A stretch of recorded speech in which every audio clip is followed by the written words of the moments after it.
and it's Tighe.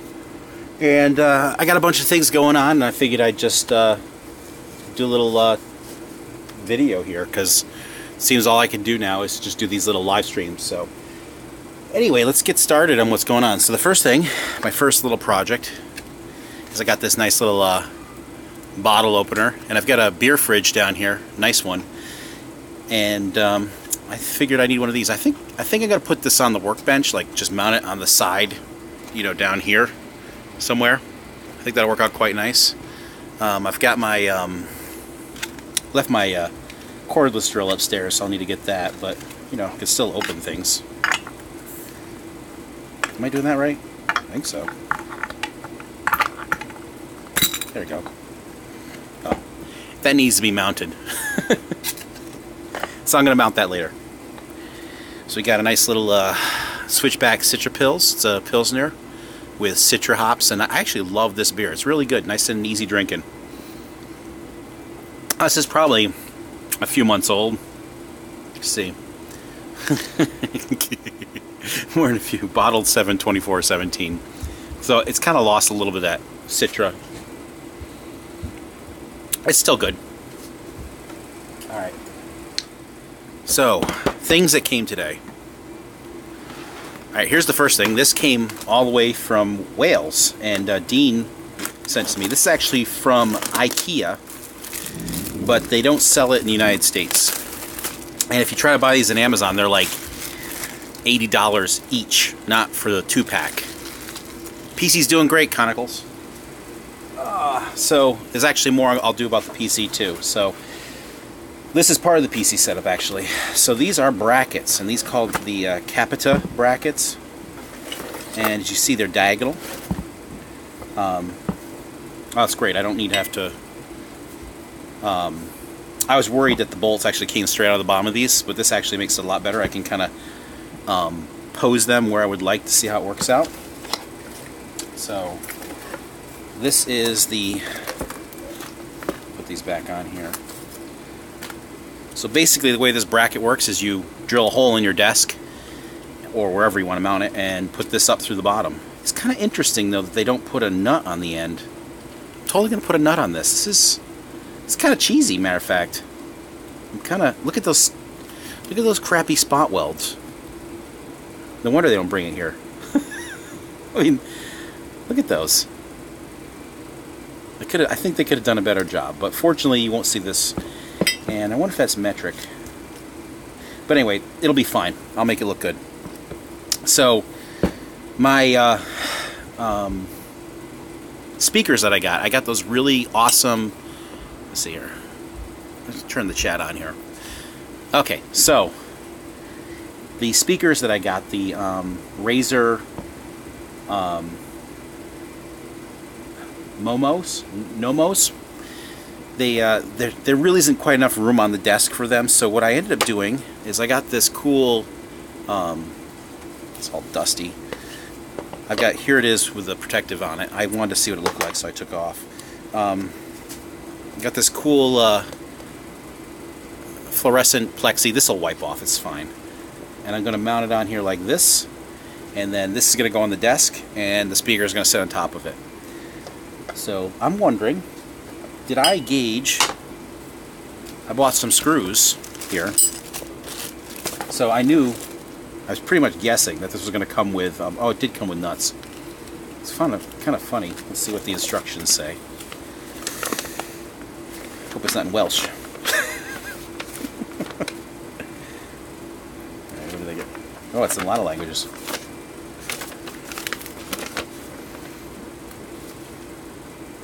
Interesting. Boy, these are very cryptic. I guess you're supposed to put the nut on, so I don't know.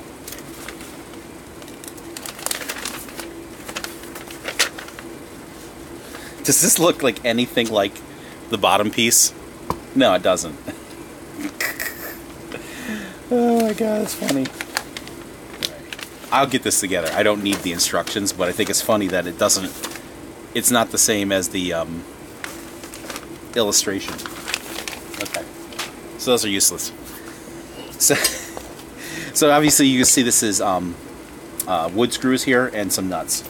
Now, since I'm going through Lexan, I don't want to use those type of screws. I bought these. Now, oh, look at that. That's funny. They're tapered on the bottom side. Well, I'm not going to use a taper. Will this fit? Of course not. So these are M8s. I'm going to just drill these out to be M8 size because that's what they should be anyway. So the plan is I'm going to take this, right? I'm going to taper the top and mount this screw in like that. I wonder... Nah, I'm going to do that. So I'm going to mount it like this with the this cap nut on the bottom, so it'll be all nice and flush. That's the plan. So, thank you, Dean. This took like a month to get here, but there's other reasons, snowstorms and customs issues that kind of prevented him getting here as timely as I would have liked. But Dean was really awesome. He sent me this, plus he sent me a Sega Master System game, Prince of Persia. So that's really cool. I'm going to enjoy playing that. It's really nice of him. But these should look pretty good on the desk. And oh, I wanted to say that I didn't come up with this idea. This actually came from TechSource.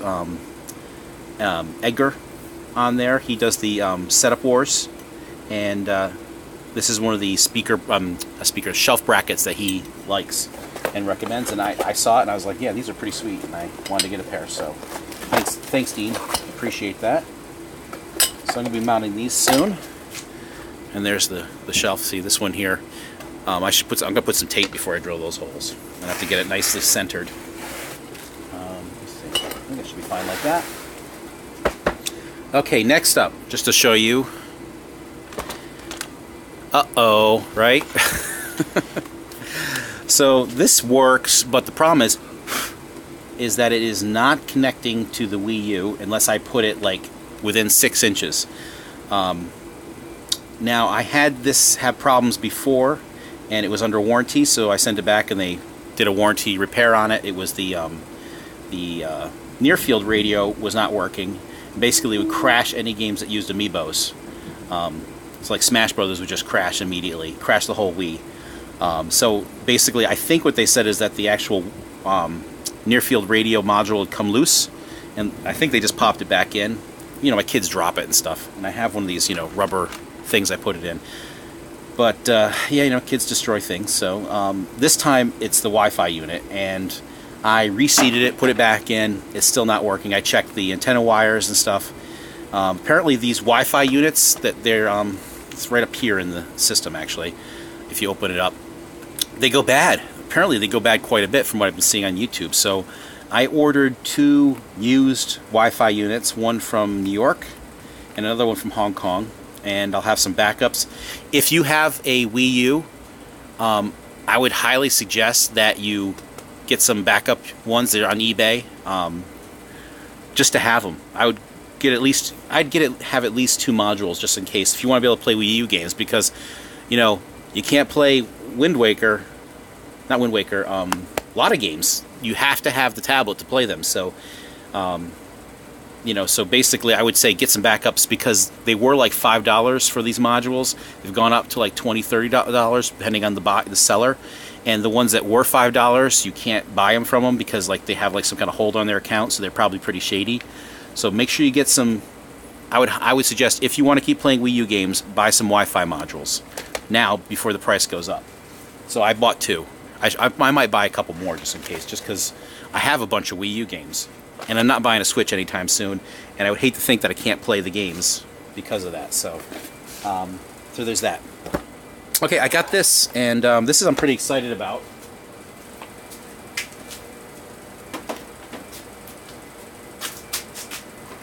Oh, sorry. So this is the micrometer I've used for years, and this one, it's so funny because I think my dad, if he were still alive, he'd just laugh at the fact that I use such a plastic micrometer. He's got, well, they're still in the house, but there's some very nice ones over at my mother's house. This one looks like it's okay, but you look at the back here, I accidentally got some acetone, and since this is made out of polystyrene, it is now frozen! So I got this off Amazon, made in China, but it actually looks pretty nice. It was really cheap. So I got a nice Nice digital micrometer, which I'm happy to have. Also, when you put these away, don't put them so they're like crammed together, because if they ever get dropped, you might knock out of whack. So I always, something my dad told me, to just never close it completely when you put it away. I don't know if that means that, if it's actually accurate or not, but that's something I do. So I'm happy to have a new micrometer. This one, I guess I should toss it because it's not useful anymore. Goodbye, trusty micrometer. Okay, so I talked about the Wii U, talked about the shelves, some other projects. Well, this one is part of the PC project. So I've been doing kind of this green theme because I have that Razer case and I got Razer accessories, and I thought I maybe for fun enter the setup wars. It might be fun to do that. And so this is the controller I've been using. As you can see, this, it's not green, it's black. The desk is black and green, basically, I've been working at. So what I thought I would do is kind of come up with a custom theme here. And so I got a couple different cases. I don't think I'm going to use this metallic one because it's not really very razory. So my plan is, I'm not sure how much of this I'm going to use. I want to stick predominantly black. So I'm probably going to use this piece here and the top piece green. And then for the like the triggers, I'm going to put in green triggers. So there's a top piece, and let's see here. So there's actually a green analog stick and D-pad in here. So I'm going to put those in here and make up a kind of a green themed one. And then I also got this, and I'm really kind of disappointed in the quality of this. This is on the website it was green because the LEDs are green, and it looked way better installed. So this is actually clear plastic with green LEDs. I'm going to take this part, just the LED, and it's like, it seems silly now I look at it because basically I could have done this myself, but whatever. It's like a hot glue mess in there too. I mean, like they really went overboard with the hot glue. But I'm going to I'll transfer the LEDs from this one to this one. So I'll have green LEDs. I'm going to have they'll be lighted as well. So it kind of matches the whole Razer theme. Yeah, so that's kind of like, that's the plan with that. So I'm going to make, one of these is going to be themed Razer-y.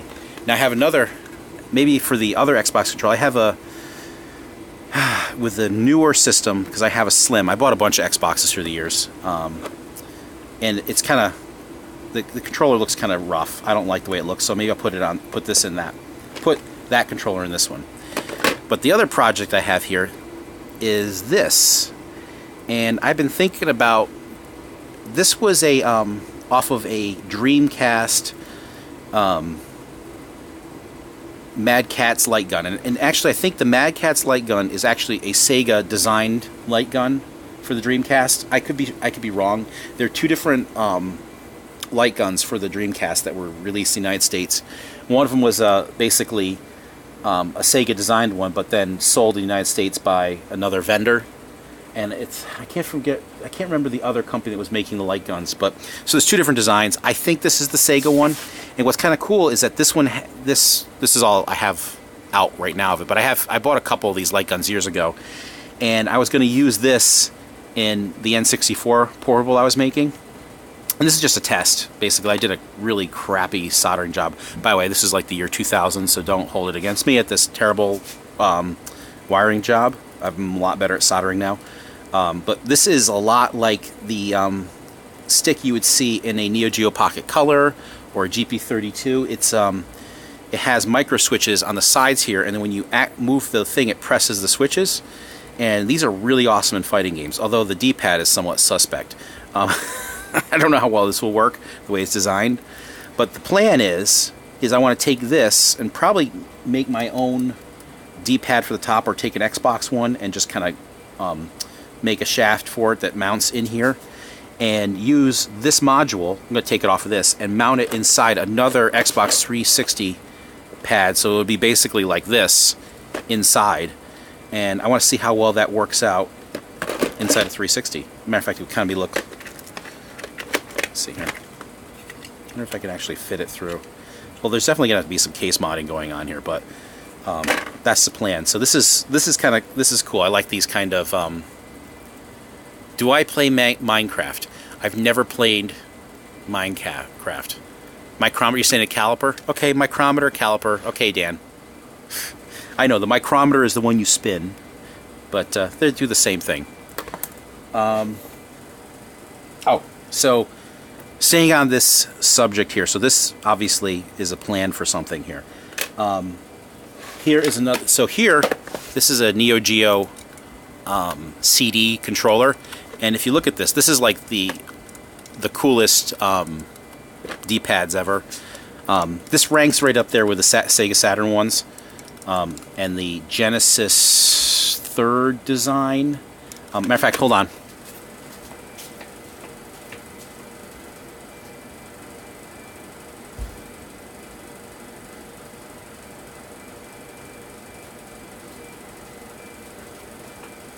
Okay, so this is probably one of the better Genesis gamepads out there. This is a wireless one, IR wireless. It's still amazing, and it's dusty as hell. But I've had this since it was new. So as you see here, the whole D-pad is on like a stick, basically. So it's a similar design. So it's basically sitting on like a stick or a pole or something. So it has a nice rocking motion to it. The Saturn and these later Genesis controllers had this design, and these are really fantastic in like fighting games and stuff like that. At least I find them to be. I love these controllers. The Nomad had a similar, I have a Nomad as well, has a similar design to it. So basically it pivots on a longer axis. And these are still membranes underneath, whereas like the Neo Geo one and the Neo Geo Pocket Color, when you click it, it's just like this one. You're hitting a switch, which are called tack switches, like these things here, and it's hitting this switch on the side. Now, these tack switches are also used in things like a Nintendo DS, but they were vertically mounted, and the D-pad would press them. And if you ever use a DS, the D-pads suck. I hate them. They're so stiff feeling. But when you use them this way, they actually... So imagine the stick is pressing like this, and it's hitting the switch. And it's kind of cool because if you press... I don't know. They're really good. So the point I'm getting at here is that there's a ton of these and they're broken out there. And this one I bought off eBay, and it's supposedly broken. Now, what goes bad on them is the tack switches.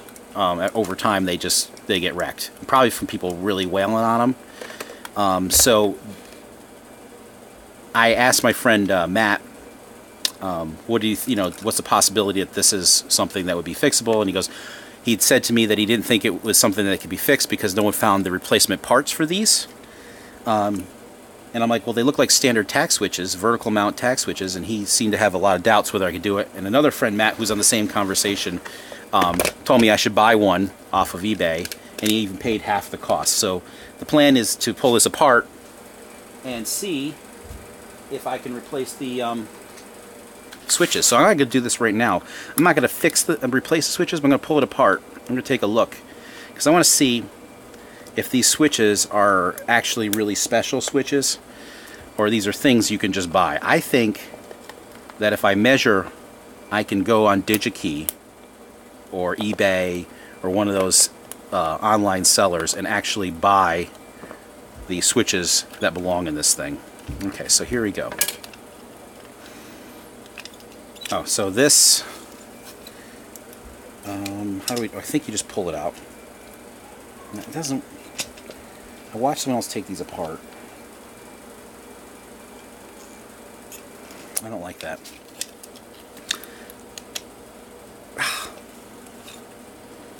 Yeah, I'm going to break this thing right now.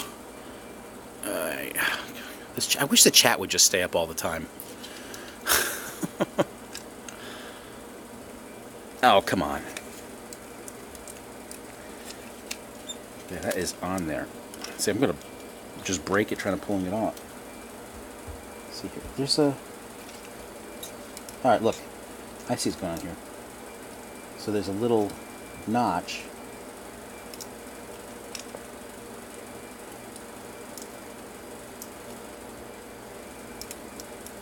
Oh, so here's what I have to do, I think. Are you watching? Oh, I don't have you in the camera here. Alright.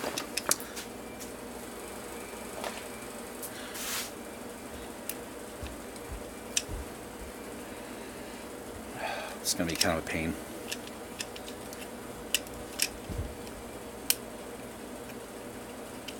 How do you press all 4 at once, right?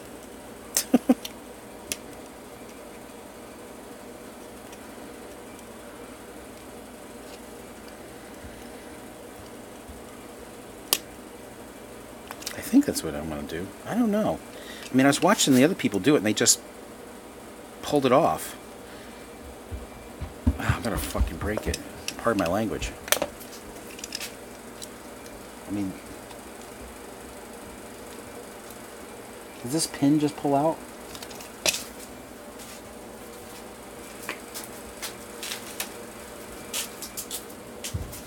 Anybody done one of these before?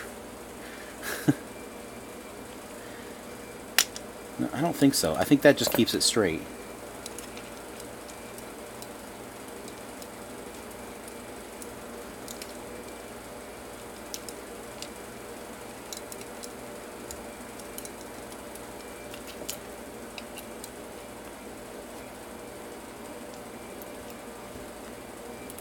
That's on there pretty good.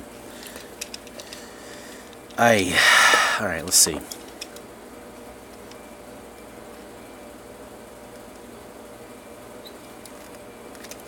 See, if I even take that, that's not going to do me any good to get that off, so...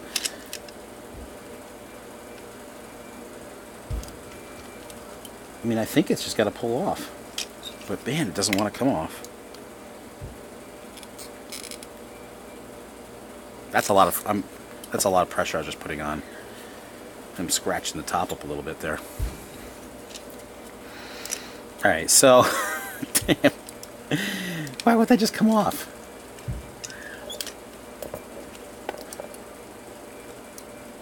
There we go. It's coming. At least it did a little bit. I think it did. There we go. Boy, it did not want to come off. Whew! I just thought I was going to break it. Alright, so, we're getting somewhere here.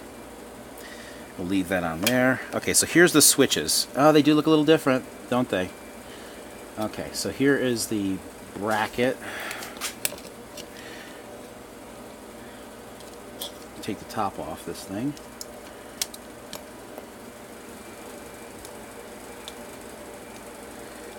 I still think the ones I have may not be the right ones, but I think I think these can be purchased. They wouldn't. I just can't imagine them just making these. Why would you make something like this that could use a standard switch? You know, all along. As a manufacturer of things, I mean, if that's why SNK had troubles, then I could see that. But like, you know, if you could just use a standard tack switch versus your own custom one for this thing, it seems kind of silly, doesn't it?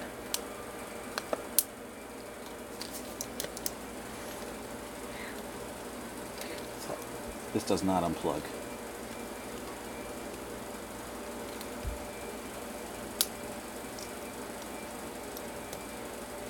Okay.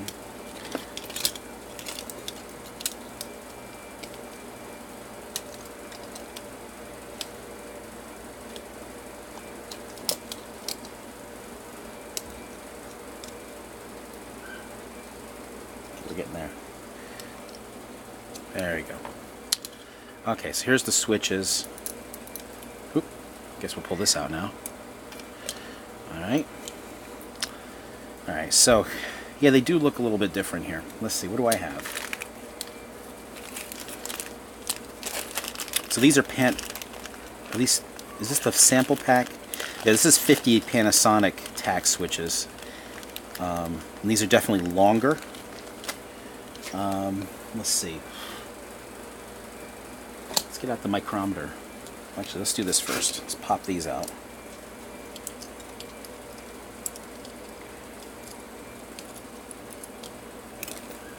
Okay. Okay, so you can see here's the switches. If we bend one back.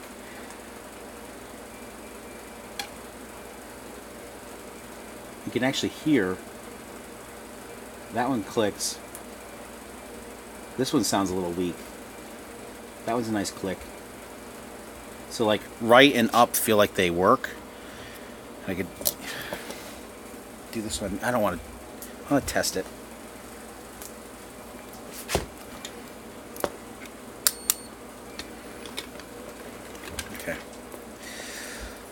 Let's see if they work.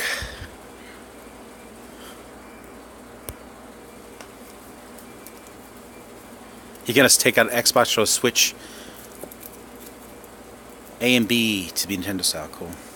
Damn, the hammer. Yeah, the hammer, that'll work real good. Okay. Let's just see. Let me set it for audio. Alright. So if I put this here and that one there, and if I had another hand, this would be easier.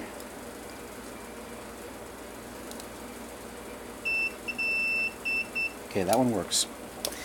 The question is, if these work, should I even mess with it? But I definitely could see if I could find a replacement. Okay, that one works. This was advertised as not working, so. Guess. Oh, this one's actually not working. Wait, do I have it right? No, it's working. And we have down here.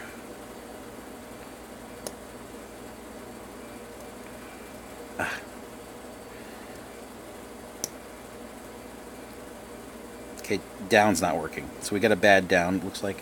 Let's try it one more time.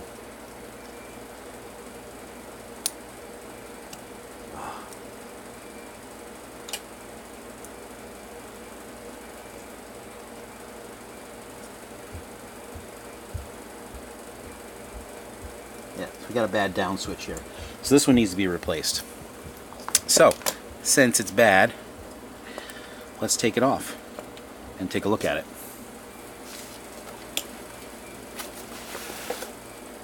And should I use my... I'm afraid to use the hot air on this because it'll melt the plastic. So we're going to just use the good old soldering iron here. And I guess I'll use the forceps.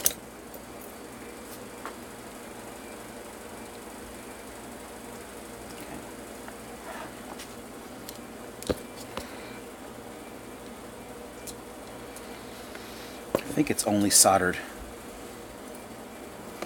on, yeah, it's only soldered on the back. Oof. Okay.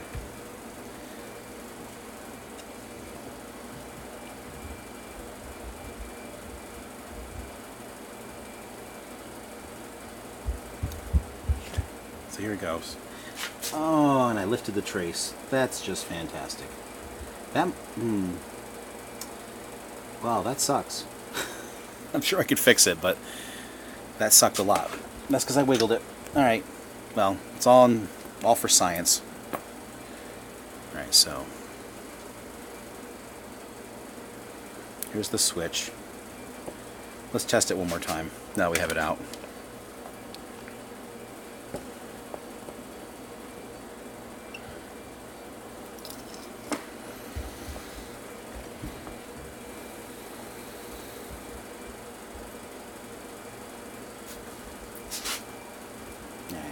So I'm just going to press it. It's being pressed right now, and there's no continuity. So the switch is definitely bad, as you can see there. So you got a bad switch. So people pull these apart and kind of clean them on the inside. But the thing I'm trying to do is just figure out what we can use as a replacement here.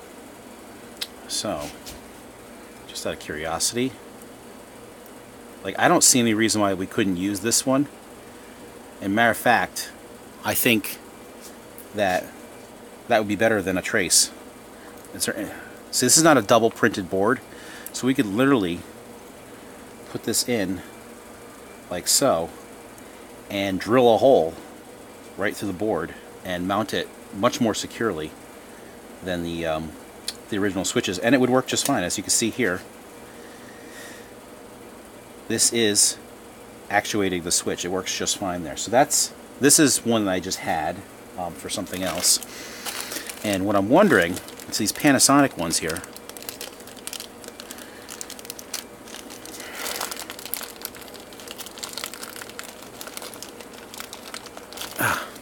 Alright, so this is a nice standard one here. So you can see that the pin's a lot longer, but it does, as long as we mount it into place, it should be fine. So we just need to mount it further back.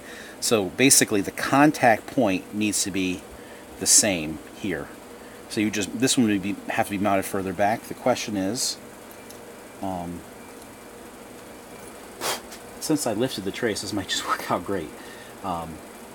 Would be to just push this back far enough, and man, these are some delicate boards though. Like, why would they make that so? And there's so much flux on this. Someone's messed with this, I think. I think someone's done something with this one already. But so I just need to decide what switch I want to use here. You can see that this diameter is the same, basically. Maybe this one's a little bit larger, but this is, I think it's a standard switch. Can we see? There's no manufacturer name on it. But let's take a look here. Micrometer or caliper. Damn, this comment thing is annoying. All right. Yeah, Dan, I'll probably replace all of them. So Dan's asking whether if I should replace them all. I think that's what I would do. Let's see here. Let's put it together. Let's zero it out. All right. And let's switch to metric. All right. So this is basically 9 millimeters. I'm assuming it's square. Yeah, it's square. 9 millimeters, and I don't know if this thickness is something you'd measure, but it's, let's say it's 4. Yeah, it's about 4.5 millimeters high, probably when it was new. And then the button part, that's basically 4 millimeters. So you got 4 millimeters by 9 millimeters by, what did I say here? 4.5. So 9, the switch is 9, the button circular is 4, and the rise is about 4 millimeters that way. And then let's see, how tall is it? Do we measure it from the pegs? Let's just measure it first without the pegs.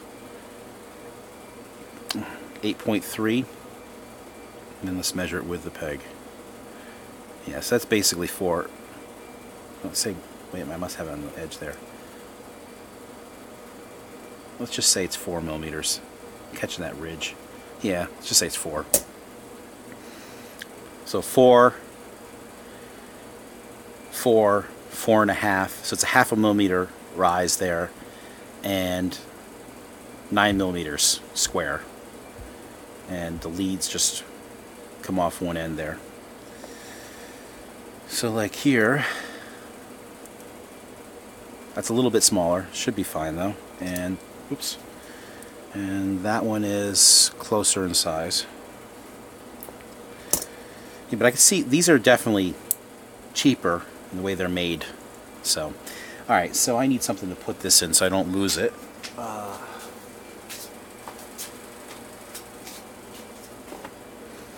Get all these parts in this bin. Oh, my magnetic trays are currently being used. But I'm going to go online. I'm going to see if I can find the right part size.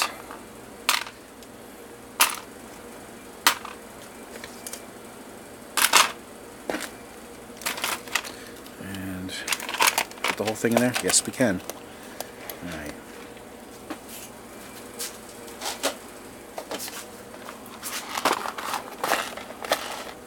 Alright.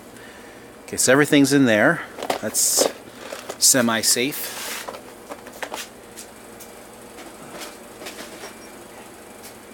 Alright, so there's that one. And what was the last thing? Was that it? Well, there's this, which I still haven't done. This is the Ultra HDMI mod for an N64, and very anxious about soldering this thing on. Look at that.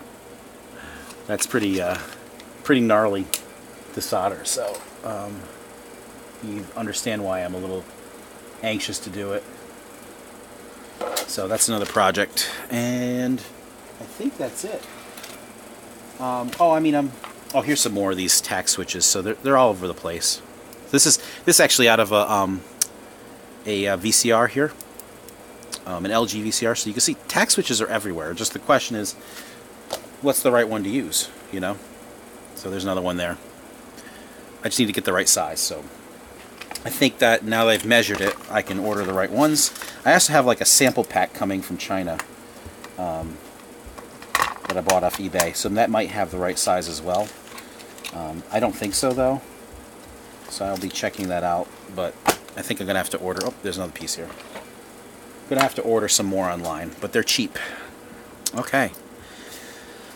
All right, I think that's it. Anybody have any things they want to say before I jet from this? This is something I've been meaning to use. This is a Galaga JAMA adapter. I thought it'd be kind of cool to put this in my to put Galaga 88 in my Galaga cabinet, just to play it in there, because the cabinet was going to be Galaga 88 is now Pac-Man. So yeah, there's that. Some other things, I don't know. Oh, you know, more PC stuff. Been working on the keyboard. I got some stuff I'm doing. Oh, here, I'm just gonna take the camera out here for a second. Leave it in this mount. All right, so over here is the PC setup, which is in doing all kinds of things. Like I got these caps here, which I can put on labels, and then put these clear caps over top. That's something I plan on doing once I figure out what I'm gonna label them. And I got this from PC Tech. This is a UV LED strip, and I'm gonna mount this underneath for that hard drive enclosure that I created, external hard drive enclosure. And I'm trying to decide whether I'm going to use, this is a HAP arcade power supply that I picked up, and this has got -5, +12, +12, +5, and I thought about using this to run all the USB lighting effects I've got, plus some of the 12-volt stuff I've got here. Like I got this cool Aukey light, which is, I have Samus on top of it right now. And when I ordered that from PC Tech, they were really awesome, and he sent me this cool 140mm machined aluminum fan cover. It looks pretty freaking sweet, doesn't it? Right there. So I put that on, and I think it looks awesome. So, and then the other side here, you can see I've got these LED lights. There's a bunch of USB lights I've got going on, and then of course there's the I've got the cup holder here that's got light. So like I have some things plugged in the power strip here, which has 2 USB ports. Then there's Alexa. I'm not going to run Alexa off of it. I'm just going to run just the lighting effects off of that. And because it's got 12 and +5, it'll work out pretty good. And it's, you know, a nice big beefy power supply. It should handle it all fine. I just hope I have enough load, because you're supposed to have at least a 1 amp load on these things when you run them on the 5-volt rail. So that's it. Anything else, guys? That's it. All right, cool. All right, thanks for watching, and I'll do some more videos. Again, thanks. And we end.